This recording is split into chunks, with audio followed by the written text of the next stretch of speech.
So welcome everybody for this last tranche of our webinars devoted to the Heroes Shore. I am here with Paola Salvatori, and Margherita Bertoncini is also online, and she will introduce us to the Museum of Ancient Lavinium and all the stories connected to this very interesting archaeological site. So we are talking about the very last tours of our educational, which will take place from the 15th until the 18th of November 2022. So if you are interested, again, please write us an email to info@visitostentica.org.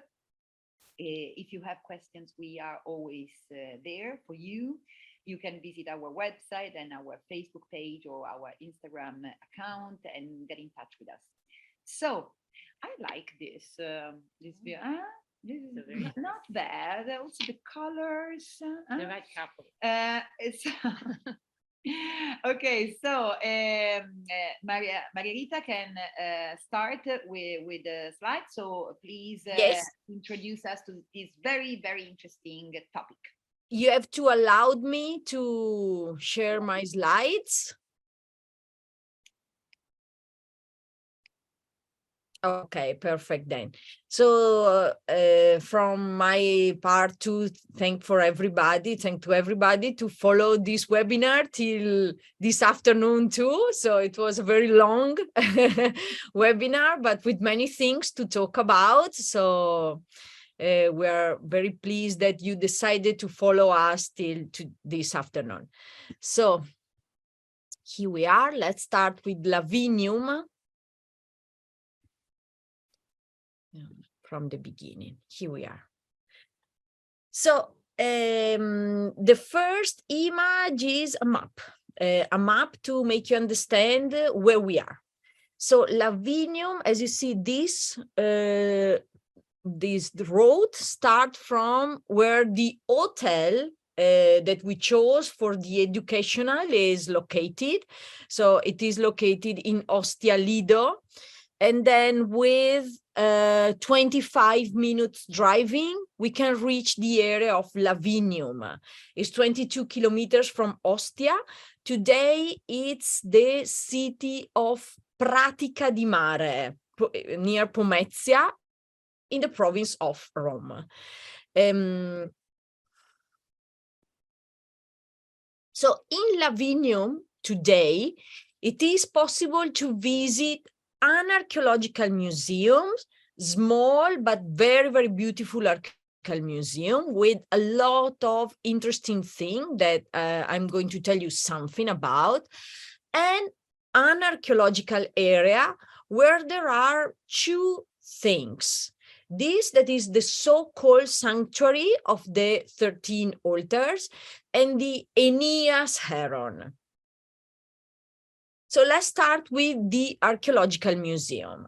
So in the archaeological museum, the first room when you enter is about this, is named after this statue, the statue that you see in the image on the right.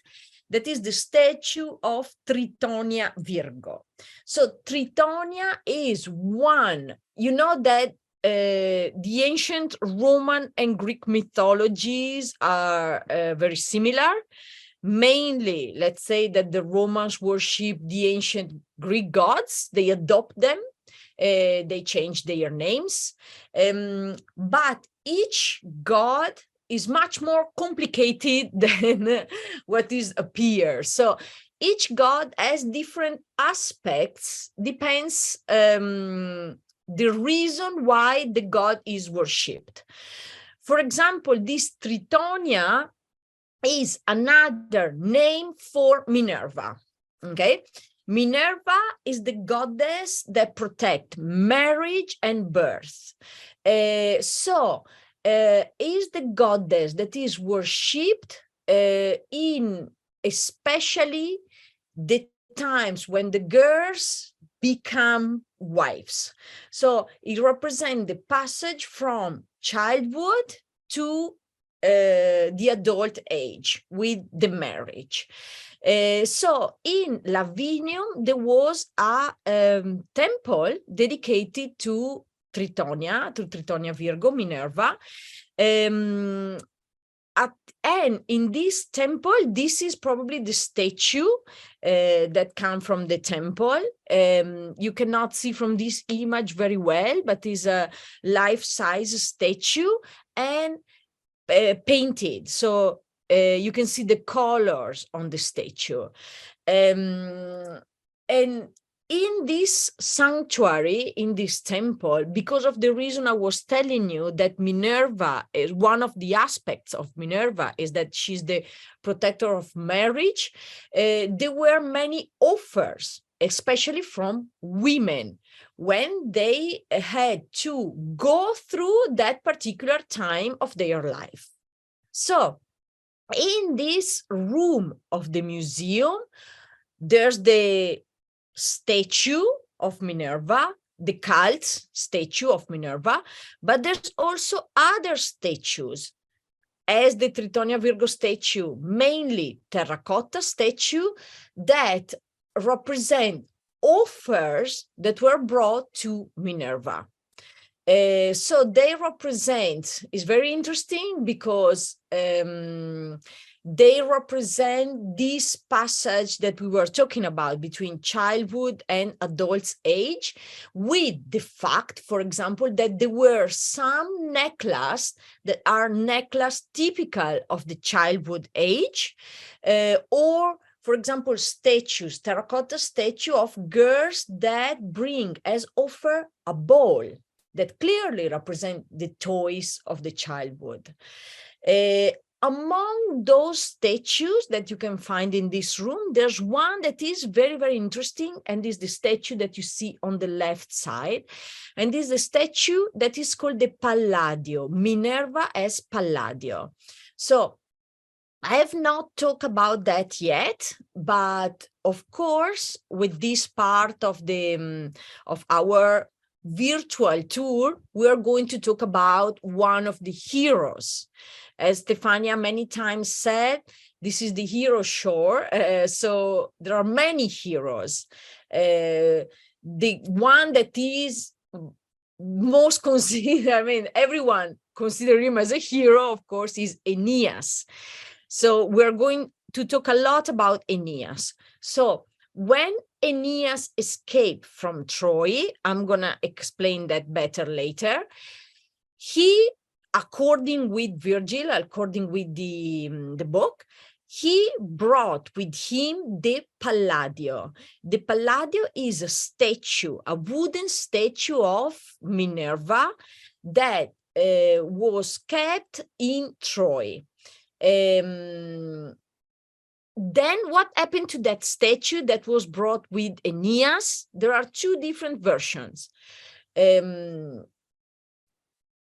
some version, that the Palladio is then kept into the Vesta Museum in the Roman Forum in Rome. In other version, the Palladio is kept in Lavinium. So this statue that I know that doesn't look so pretty, but it may be a copy of the Minerva Palladium. It's a statue made in the 5th century BC. With this group of statue is very interesting because of the reason that we were talking about. So because it is part of the offers to this temple. So it's very interesting to understand the society and how temples and sanctuary dedicated to Minerva worked, let's say. But it's also interesting to understand something about women's life, such as dress, decorations that they put on themselves, and also haircuts, for example, because those terracotta statues represent those women's, the women's of those times. So because their representation are so realistic, we can appreciate the different kind of haircuts and all the different jewelry that of course, we are talking about higher class, so nobles women that belongs to the most important families of the society of the time. But we can have an idea of what's the kind of jewelry that women from let's say that the use of that sanctuary goes to the 6th century BC to the 3rd century BC. So it's a mirror of the society, especially of the women's society of the time. So for example, look at that statue in the middle. Look how beautiful and how rich is dressed that woman. So that you see a thing that is, it is usually the way to represent married women. So with the head cover with part of the dress. And then you can see what a huge and beautiful necklaces she is wearing. There's one smaller, there's one with different stuff, and there's one that is all decorated with a mythological scene. On the other side, for example, in that head that you see displayed there, instead, you see the typical haircut of a young lady. So it is usually one of the things that we can see is that usually there's this kind of haircut with 6 braids that represent childhood. And it can be so clearly seen in those terracotta statues that represent offers to the Minerva temple. But to understand this women world, there aren't just the statue, there are also objects such as the necklace that you see on the other side, that come from graveyards, from necropolis. So there's object from the temple and object from a necropolis started in the 8th century BC, where usually, especially in that time, in tombs, of course, there's tombs that represent in your tomb. Let's say you want to represent how rich your family was, so your social status. So if you can afford objects more expensive than others, let's say that from the 7th century BC, this is more. But the thing that is much more display is the belonging to the female world or to the male world. So the belonging to the female world is usually represented through necklaces, fibulae, for example, object to decorate the hair and those brides that we were talking about, but especially object from the main activity that women used to do in the ancient time, that is waving. Waving is the main activity. So all the women starting from Penelope, that is the main activity of a woman. So all the objects that about that sphere characterized women. Then there's, of course, some rules that tell us the story of Aeneas, because Aeneas is very important. So that's the moment where I want to tell you something about his story. So Stefania this morning started a little bit about this. So Aeneas, according with the Iliad first, where he's not one of the main characters, but then with Virgil and the Aeneas, Aeneas was a Trojan hero. His father was Anchises, a man, but his mother was Venus, a goddess. And he survived the destruction of Troy. There are 2 versions about this, when he left Troy. In the Iliad, he left Troy during the fighting. So after the Greek soldier went exit from the horse, In the Helioprensis, he left Troy after Laocoon episode, but this is not very important. So I'm going into too much detail, so let's forget about it. Thing is that as many other heroes, when he escaped from Troy, he started a journey, a very, very long journey, all over the Mediterranean. Aeneas, as Odysseus, as the other hero, fight against the fate that the gods against him want for him. And in his case is Juno, Hera, the Greek Hera, that is against him.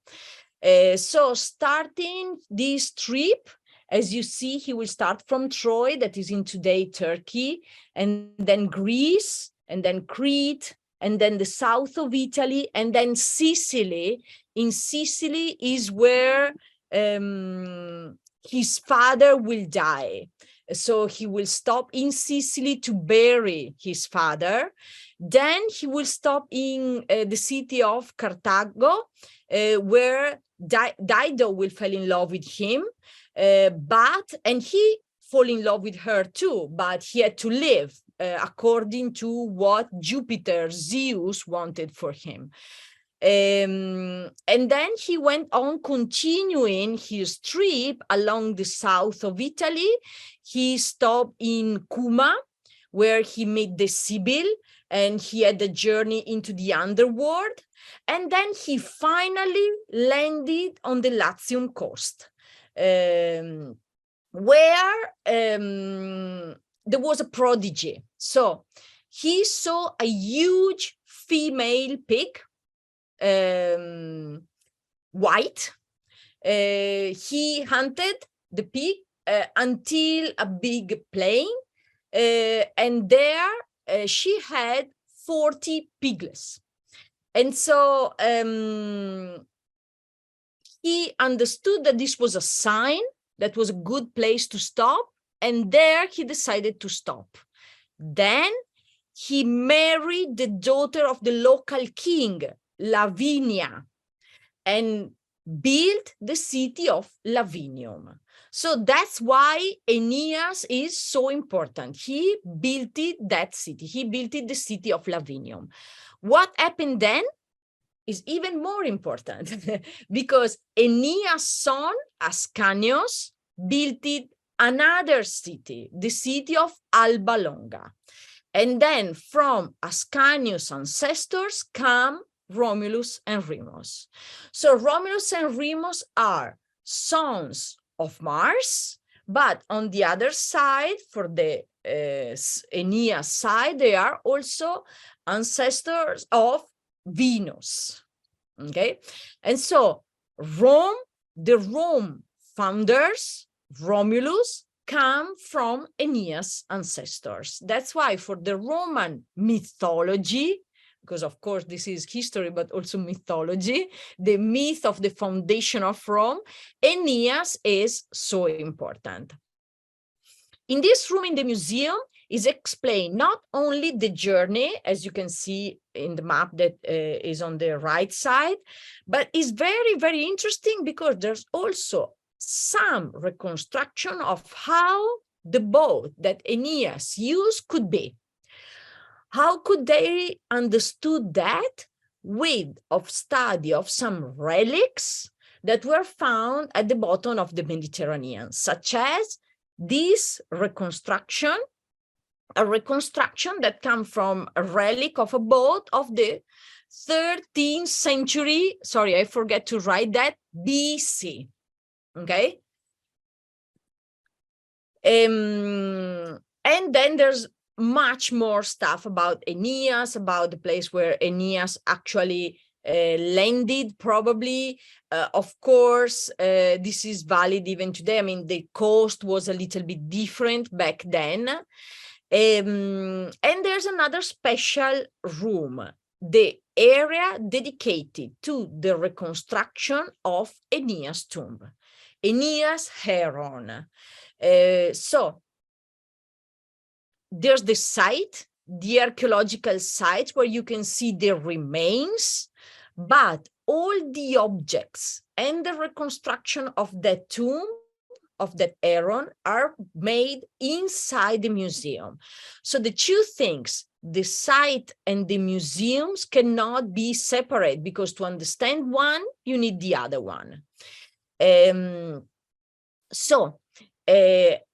Who is the one that described Aeneas Heron? Dionysus of Halicarnassus. Okay, here you see the inside tomb. Then I'm going to try to describe that better when we talk about the sites and all the objects. Okay, I want to make you notice that there are some objects outside and some object inside the stone tombs that is made with that huge stone at the top.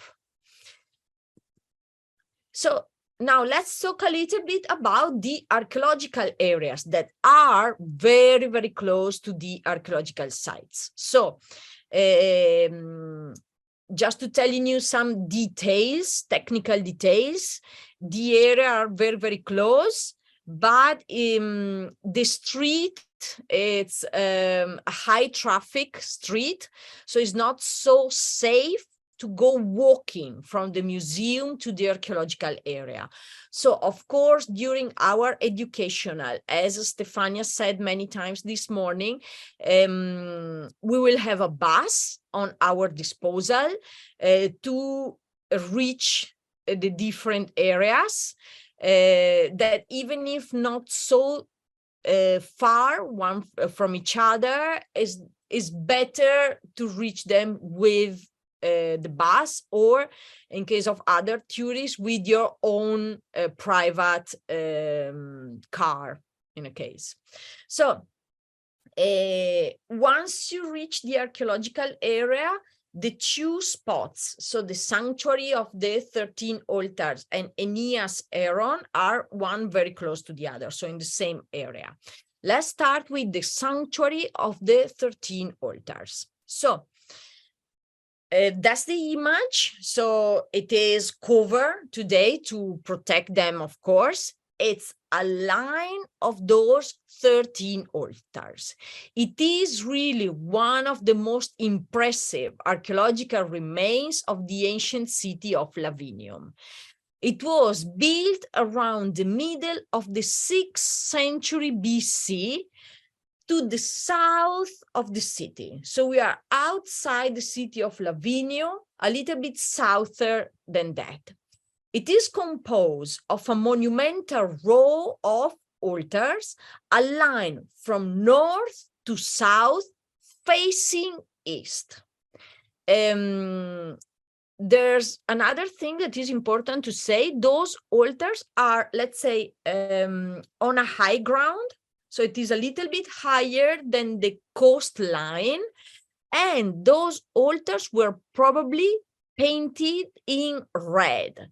So probably landing with your boats, it was possible from the coastline to see the sanctuary with the 13 altars in front of you from the seaside, from the beach, let's say. So here you have an image of one of the altars, and here you have the an image of the excavation. I mean, when they were excavated. So you see they are not under the roof yet, under the building that actually protect them from the outside weather condition. It is a sanctuary. There are many things that are not that clear yet, but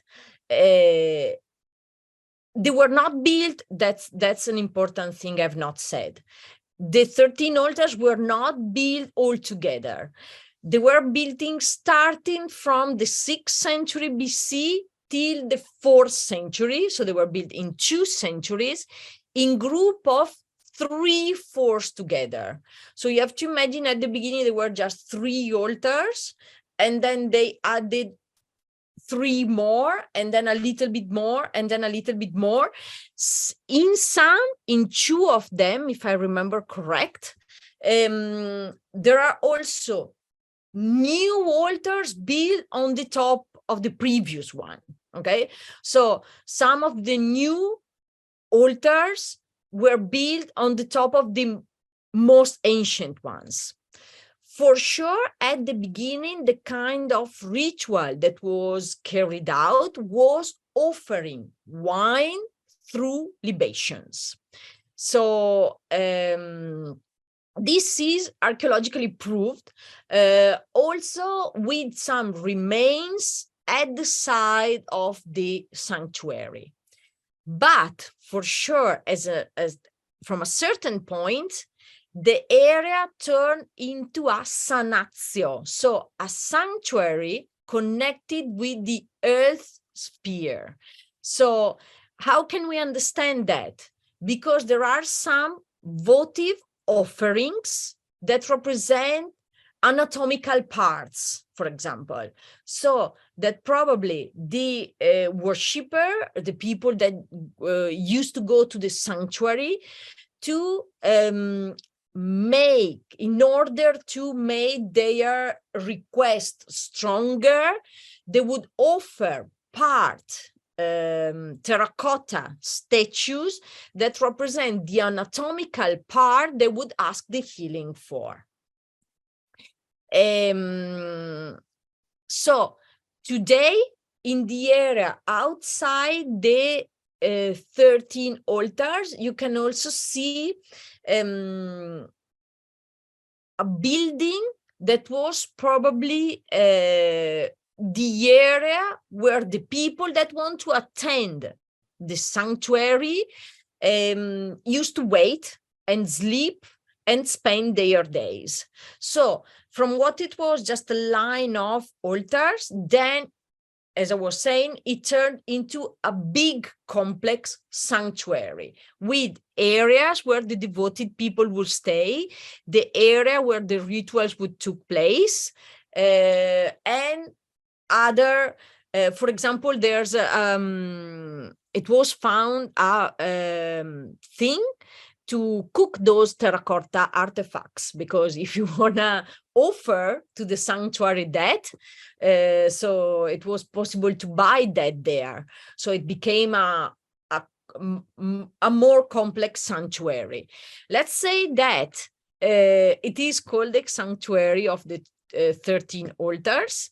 There were more. For sure, there's one more that is right outside the building that kept the 13th altar. So that's a convention, a name that was given by today, by the people today. But we don't know exactly what was the name of the sanctuary back then. The last part is about Aeneas Heron. So as I said, it's not something that can be disguised from the visit of the museum, because in the museum, and probably is better to visit the museum first and then the archaeological sites, because so you get the reconstruction first and then you can imagine there. So, as I was saying, it is the historian Dionysius of Halicarnassus who visited this place at the end of the 1st century BC. So when Dionysius of Halicarnassus visited Aeneas Heron, that's the description that he wrote to describe his tomb. Talking about Aeneas. After the battle, since the body of Aeneas was not visible anywhere, some deduced that he had to be transported among the gods. Others that he had perished in the river where the battle took place. And then the Latins built a heron for him, adorned with this inscription of the indigenous father god who guides the current of the river Numicus. There is a small mound, and around it trees of great beauty. So this is Dionysius of Halicarnasso that described Aeneas Heron. But archaeologically speaking, what do we have there? There's a tomb built in the 8th century BC. Okay, we are in the Latium Vetus, so in the area where the Latian tribes were. But what we found is the typical tomb from the 7th century AD of a local king. Okay, so maybe you have this image also of the Etruscan tombs, because those Etruscan tombs are contemporary of this one. So imagine a mound, a high ground with maybe trees on top, and the tomb inside that mound. Then what happened is that in the 6th century BC, the tomb was reopened. Some vases were added to the tomb, so they put more stuff. And then in the 6th century, they changed part of it. I mean, they made a false port in front, a false door in front. And the tomb was then rededicated. It was rededicated. So from this moment, from the 6th century BC, as it is when it starts to be considered the indigenous father gods. Then this indigenous father, it was seen in Aeneas. Okay, so basically, to explain this in the simplest way that I can, that's the tomb of a local king from the 7th century AD that is then interpreted as Aeneas' tomb, according with the books and the Dionysus Halicarnassus and all the Virgil myth of Aeneas. But it's not that simple. There are also many interesting things. For example, inside the tomb, there are rests of kind of drink that is made with grated cheese also, I mean, to spare, that is described in the Virgil book. Okay, so it's not just they took one tomb and with that tomb they say, okay, this is Aeneas, right? Inside the tomb there are some objects and some remains that can be related to Aeneas' description in the Virgil book. So this makes that even more interesting. And that's it. This sacred place is actually a funeral monument. That's what in the 7th century, some hypothesis, the first king of Lavinium. In the 6th century, it was reopened and rededicated, and then monumentalized in the 4th century, and it became Aeneas, hero of the myth, tombs, Aeneas Heron. So this is it about this part. Let me I hope you enjoy this part. This of course is one of the as we said at the beginning, is the part that we are going to visit on the 4th day of our educational. With that part is also very interesting to visit that part of the coast, because we are in Tor Vaianica, in Pomezia, so we're going a little bit more inland to see those places. But as you see, as you clearly saw from the image I show you at the beginning, that I want to, if I can, I wanted to share again, if it's not too difficult. Let me go to the beginning, sorry. Okay, so you see is not far either from Rome, but especially not from Ostia. And the street to go there is all along the coast. It is very, very interesting also because you pass through a very, very important area. That is the area of Tenuta del Presidente. Castel Porziano. Castel Porziano, that it is written here on the map. So it is actually where the Italian president, the president of the Republic, has one of his estates there. And for this reason, there's this very, very big area that is left as a natural reserve. So there's a lot of species. I'm saying this because then this is to link for the other part of the afternoon for some places that for some things that then Paola will tell us about. So also along the street to go there is very, very interesting to see the territory, the coast territory, the nature it in itself. Instead, where Pomezia is famous because there's also the military airport.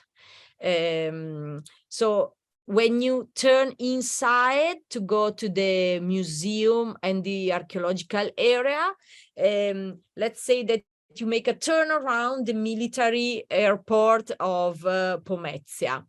It is so luckily when we will go there it will be November, so there will be no much traffic, but in summertime, because all the beaches are there, it can be very, very crowded street, let's say, with a lot of traffic, but it's not the time, I mean, it's not the period when we will be there. So all the coast towards Pomezia. I don't know, is there something that you want to say more about this? Okay, thank you very much, Maria Rita, for this very, very interesting presentation about this amazing museum. I think this history that is told there is absolutely fascinating. All the terracotta statues and all the facts relating to the myth of Aeneas, etc. So I'm very happy that we managed to put this inside our educationals. And you are very right when you say that the litoranea, so called, the street on the coastline linking Ostia with the southern part, with Pratica di Mare, and through Torvaianica. Or no, it's almost at the level of Torvaianica, which is also an area on the beach. And you were right in stressing that is very, very crowded in the summer, because all people coming from Rome and surroundings, they go there also because in that part, just after, let's say, that area belonging to the President of the Republic, there are those free beaches full of dunes and these Mediterranean landscape, and they are really nice, but it is true, it's crowded in summertime. Yeah, so as we are doing this for people working in the field of tourism, this is an important It is important to information. know, of So course. in the summer, be careful there, but in the other seasons, it's really nice. I mean, the road itself, because of the landscape. There's also very, very nice, unluckily in this right moment on restoration, but there's a nice burg, a nice area, all close with the with walls right at the top of the museum. Yes. Not visible, unluckily, right now, and who knows, but maybe one day there will be also. Yeah, exactly, because the castle. it's a private property, as far as kind of a tiny little village, very tiny, belonging exactly. to a noble family. We were talking about those noble families having still properties until now in the area that was once of the Pope, no, in the area of the Papal States in general, but in the Latium region even more maybe than other places. So there can be things like this, like little boroughs, little villages belonging still to some dynasty that is important, but was especially important in the past. So I think that we can, make a little break and come back in 10 minutes. So at, let's say, 15:30 or more or less. 3:30. Yeah, three. Sorry, because yes, of course, in English it's a little Okay. bit strange.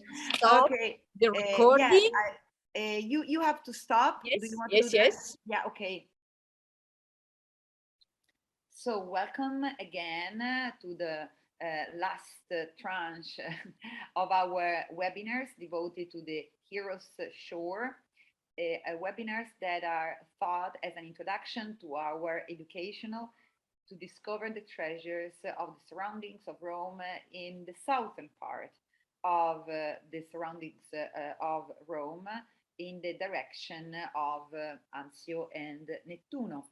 But as you know, as we have said in the first part of our webinar, we are trying to develop a tourism which is not only based on the tangible cultural heritage, not only based on archaeology and all the beautiful things that you can find in this region as far as monuments and landscapes are concerned, but we want to say something also about the intangible cultural heritage. So now Paola is going to say something about, sport, nature, folklore, food, and also street art. In this area, we are going to explore.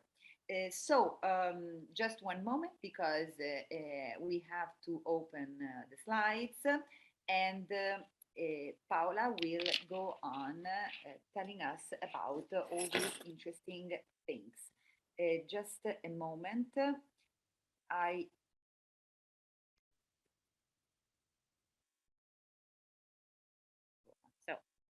now we are going to share the slides. Once again, thank you very much for all those that reach out in this second part of our webinar. And now we are going to introduce something different.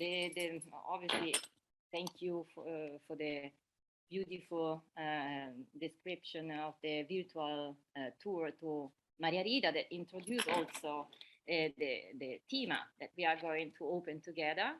We are going to talk about something that has to be, let us say, a little bit more light.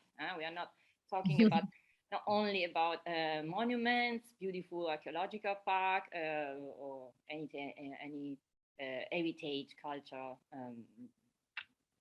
tangible culture, cultural. But we are going to talk also about something that has to be sport and fun. What you see here in front of you is a picture, is a photo of this Venus of the fisherman. That is a modern, contemporary sort of art. This statue is very beautiful. It's placed in front of the beach of Ostia, on the side of Ostia, on the south side of the north side. Sorry, the north side of Ostia, one of the less known part of the city that is close to that side of the city that used to be. Let us say, well known for many other stories belonging to the problems, the mafia problems, the criminals they are on this landscape, or they are talking about in this way. Anyway, we found in the reality there are a lot of spots in Ostia, so beautiful, so well arranged in a new way. So sports and fun. talking about Ostia, we start with obviously talking about this location. You see that here we have Ostia, still once again, the city of Ostia, the ancient Ostia, the park, the archaeological park, close nearby along the river, Tiber River, and looking at the seaside. Ostia offered the opportunity, obviously, for its position, for its nice position, to practice various outdoor sports. And you see here, I collect some pictures talking about also showing, for example, the bike path that we call Sentiero Pasolini, the path of Pasolini. Pier Paolo Pasolini is remembered in this walking way that is a very beautiful spot in connection between that cross or the landscape from Ostia until from the ancient Ostia, so the inland, in the direction of the seaside. Then we have a picture of the bike path crossing the Castel Fusano, so the forest and the pine wood that goes in the direction of the sea, and then the seaside with the beach of Ostia, the sandy beaches of Ostia, in which it's possible also to have horseback riding or anyway walking along using the the horse. So there are many different kind of opportunities in Ostia to have the occasion to make sports, outdoor sports. And this is the fantastic pine forest of Castel Fusano, this perfect place to practice sports.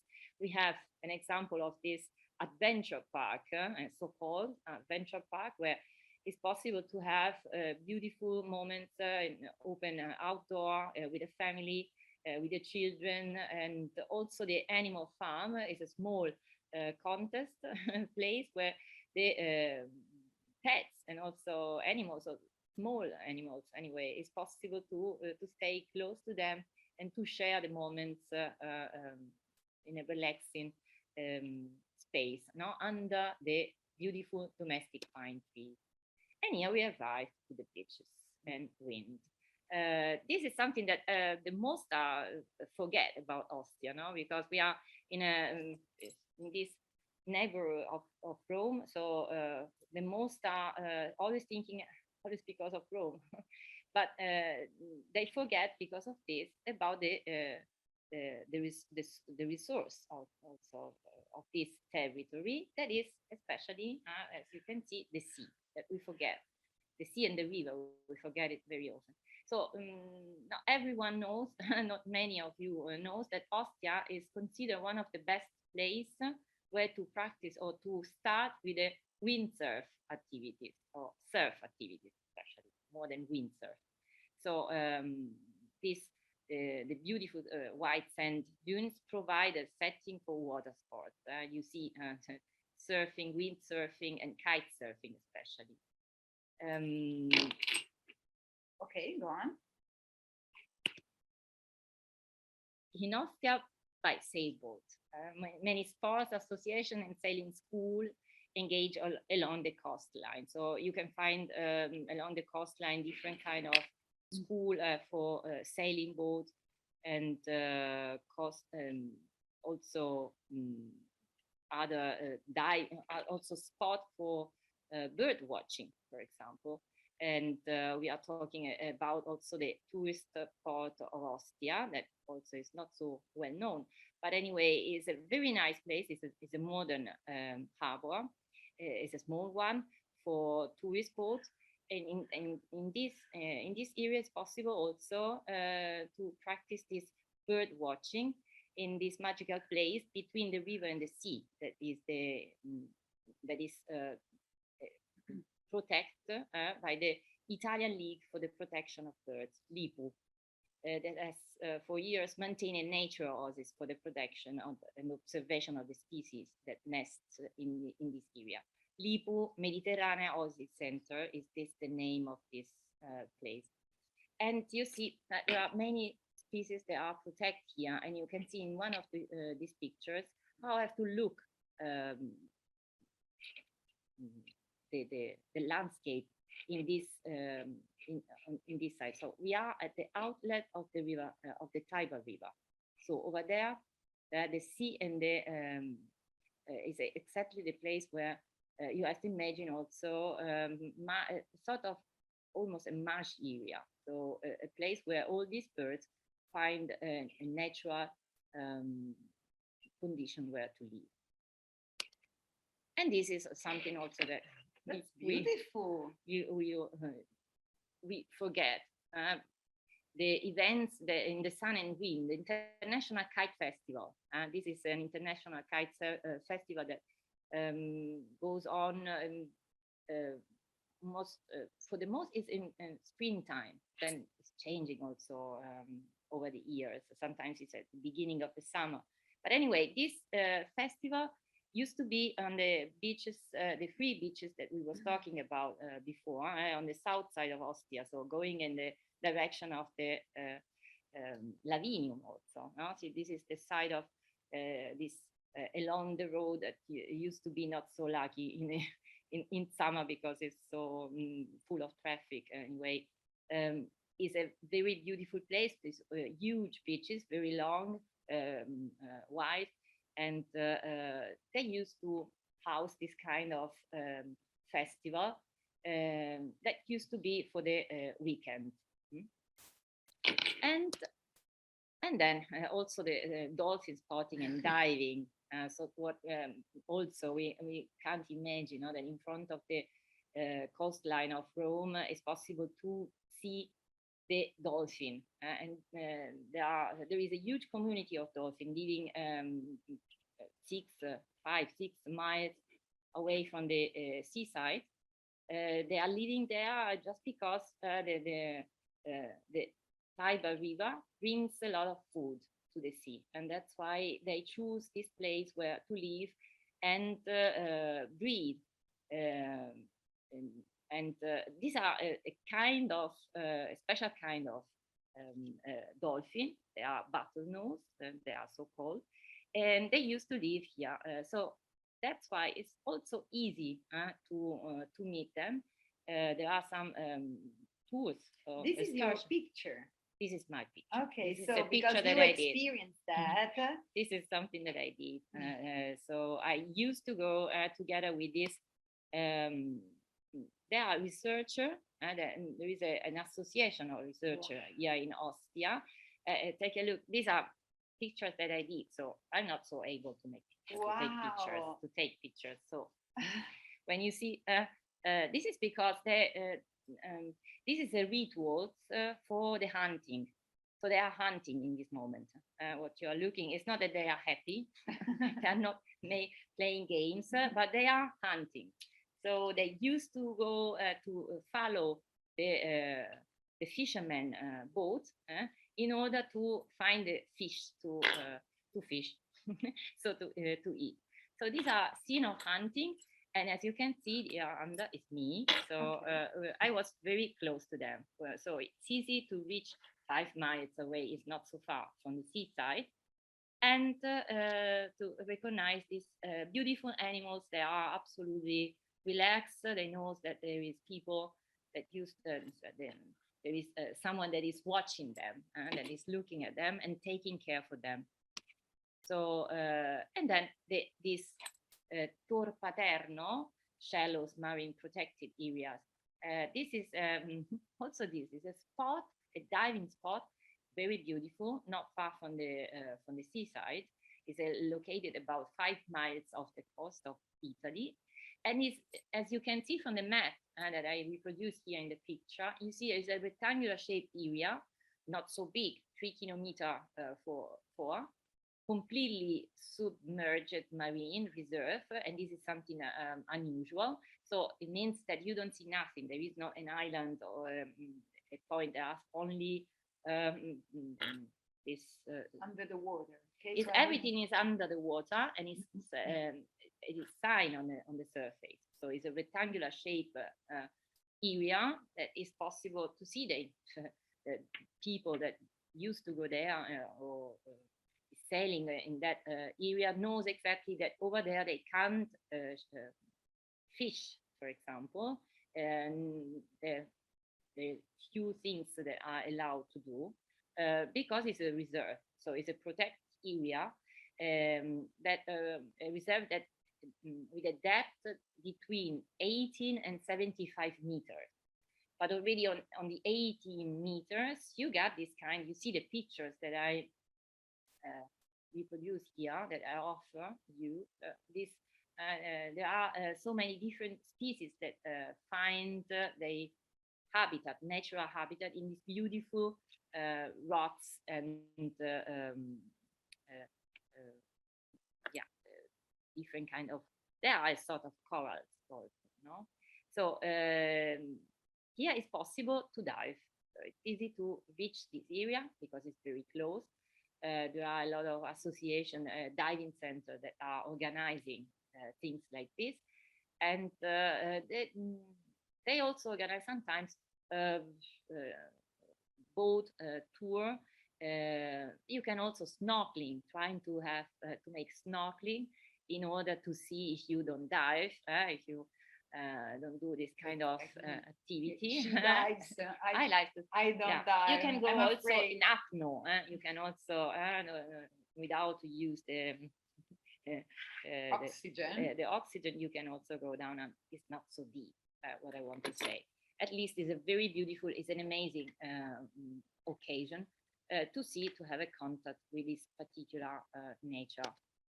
And this is now from the nature. Now it's what we want to always to say, that we have that much beautiful things inside, completely very well housed and surrounded by the nature. In this case, we are going to also to introduce the folklore. So how many different kind of activities that are lead to our traditions. Some of those are also new thinking, like for example, now this palio of Ostia, that is a nice tradition that goes on since very long time already, because we are at the 27 edition. There is something like this. So it's a historical reenactment, Renaissance Ostia's organization. So it doesn't go back to the Renaissance period.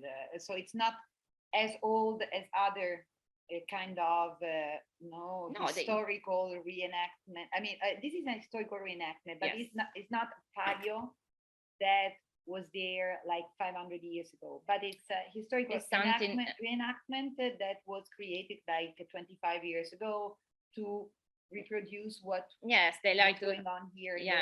They suppose they have to is a kind of tradition that, let us say, they also arrange in a certain way. They develop also a tradition around this in 25, 27 years. Anyway, it's talking about the Renaissance village. So it's a reenactment how have to be the life at that time in this period and that period. And it's very nice because at least is a moment of reunion of the community. Those that are living here, they find they recognize themselves into this Renaissance village, this beautiful castle. Is an iconic symbol of this territory, and you see it also in these beautiful traditions that started in this way. You see also they organize also horse parade and flag waving, music and dancing, Renaissance music and dancing. And then obviously there are reenactments that are more also a little bit more realistic for this place now, because we are talking about the popular cultural initiative for the archaeological park of Ostia Antica. And over there, there are historical reenactments inside of the archaeological park. And this is very interesting because there are associations able to do it in a very fine way, because they offer the occasion in this way to see really how have to be the life at that time, they know a lot of details, talking about the life, the real life of the people living at the time. And they, in this way, they give also an occasion to understand how really have to be for a man living at that time the life. So they offer the pottery and also all the furnishings, all the materials that they have to use during the time. No, insert inside of the city. So this is the beauty. I think that in the picture where you see the Romans cooking, it's about the event called Ostiensia. Yes. Yes. Yeah. Which is something that has been done several times in the last years inside the archaeological They park. used to do it. I suppose. I think it's 2 times per year. Yeah, more or less. Yeah, 2 times really per nice. year. It's very nice. It's very well done, and is going to give information that otherwise you don't think about now, because once inside of the archaeological park, you cross in the ancient city, you see a different beautiful anyway walls, construction that are more or less completely naked, without any kind of furnishings. In this way, is a way to alive the city again. So you see how they really, you see people, you see the city that start to live, and it's a very great occasion to have a nice experience. And here we are with the street art in Ostia, lining the walls of infrastructure. So for a few years now they try to restore these structures belonging to this public structure. Here we are, for example, in the railway station, to the train station of Ostia Lido Nord, is the name of the station. And you see, it's just easy, simple structures that want to be embellished with this kind of art. So this is also a very nice way, a great artistic fervor in this Roman neighborhood that claims its historic identity through the fine murals that they produce. So at least now we have from the ancient time until the very modern and contemporary expression of art, something to talk about. It's a very interesting territory, full of different conditions, social conditions, and this is the reason why, at least I suppose, this is my opinion, that is a condition that create a lot of creativity. So they give substance to the people, to the creative people, like the artists, and that's why crossing the territory, coming from Acilia, for example, also in direction sea, you crossing the territory, you find also the pillars supporting bridges of the street, of the modern streets in Acilia, and going further on to Ostia, ancient Ostia, until Ostia Lido, you find this kind of art. This in front of you, we have a picture of our Stefania Gialdroni. It's me. It's you. That is talking about the artists that reproduce on this street art murales faces belonging to the people, between the most famous people of this Territory. Of the territory, for the culture, that take care for the culture and for the legality also. Yeah, this is in particular by the artist Luca Maleonte, and it's a mixture of known and less known people. So, for example, you see the man with the glasses is Andrea Costa, who was the first socialist deputy of the Italian parliament after the unification of Italy, and is linked to Ostia because he was linked to the reclamation of Ostia Antica. We talked about the one done by those workers coming from Romagna. They were socialists in general, and Andrea Costa was their patron to a certain extent. So he was behind these cooperative working for the reclamation of the land. So Luca Maleonte put together Andrea Costa, with other people involved in the history of the territory from the point of view of legality, as you said, from the point of view of the promotion of culture, but also like normal people, like young people, you know, just to have a sense of hope for the future. Okay. So with me, we were doing the shooting for the documentary we've done. It's very beautiful what you see on the back. Now it's completely different from the slide before. You see how also street art is an expression of a different kind of artist, and you see how different now in this way we have few colors. And in this other murales, this is from another kind of, this is the group Subway. Is the group that. But it's the same train station. Yes, you know, it's on the opposite side. Yeah, it's the other side of the same train station, Lido Nord. Okay, but in this case on the Via Ostiense. And it's not so easy to understand when you see it. So you have to know a little bit about the history of the territory. And also you have to read something, because it's about the fact that nowadays we are like submerged by information through the internet, through modern technology. And this is like a swamp, like the swamp that was on the territory of Austria until the 19th century. So we are like trying to find our way through these swampland of information. And so that's why you have these kind of strange man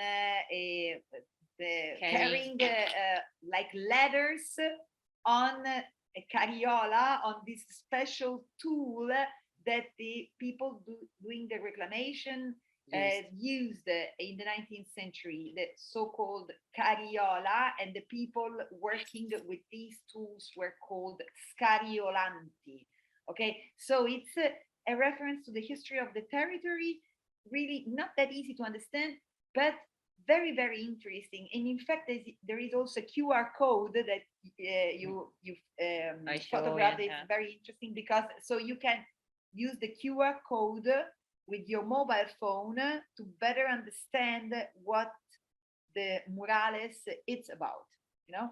I find this one absolutely extremely interesting and fabulous. I love how they also the painting and in the way that they used to, and the colors, so many colors, how they did it. The meaning is also very interesting. So you know how many informations crossing this land is possible to receive now in different and several ways. So here we have also Pier Paolo Pasolini. I don't know this. Do you know where it is? This is another side. No, this is not easy to understand. I don't know if it have to be more close in the direction of the open market, close to the side of New Ostia. In the area of Appagliatore, exactly. Maybe there are a lot there. Over there. Okay. This has to be also the sign of the school. Most probably is the school of the Bastigo. There are, if it's there, there is another one about Pasolini inside, but in the area, another school has big murales. So you can, in reality, it is possible to do a tour of the murales of Ostia. There are many. And this is what has been done recently in some parts of Rome. For example, in the neighborhood called Ostiense, or in the close neighborhood of Testaccio, there are murales, very interesting ones, important artists. So this is a kind of tourism that is also developing in Rome, and should develop even more in Ostia, because there are a lot. So always this, the meaning is always that in this land territory where that is a little bit far from the power, the main power of the city, at least in this sort of free land. The people search also a way to survive using art, and this is a nice. But also we could say, we could link this to what you said on the first day about the fact that when Ostia was built, the young architects could express themselves here, because it was not, the monumental center of the city. So younger architects also were asked to design the buildings of these new neighborhood. So because we are a periphery, so it's sometimes difficult, but it's also a place of experiments. It's a lively place where new things can grow in a way. So it's a live, yeah. situation. Yeah. And this is what we are. We also like to have a view over the food. That is, how many food tour are going on already since a few years. No, this is the people love this kind of tour, not going sightseeing and tasting also, and having the occasion to taste.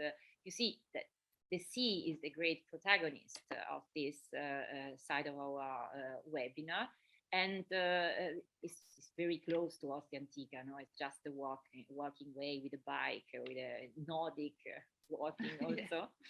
And at least here we are the Tellina Festival. That is we can also say that we are proud about it, because it's already very well known, and people come from several places in order to taste this spaghetti. Is one of the most awaited moments.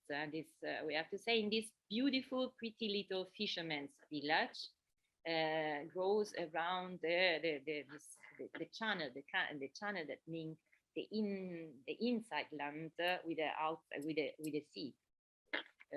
And this village was completely rebuilt by Mussolini, that want to give a more dignity to the community of fishermen that used to live there, coming from the south, from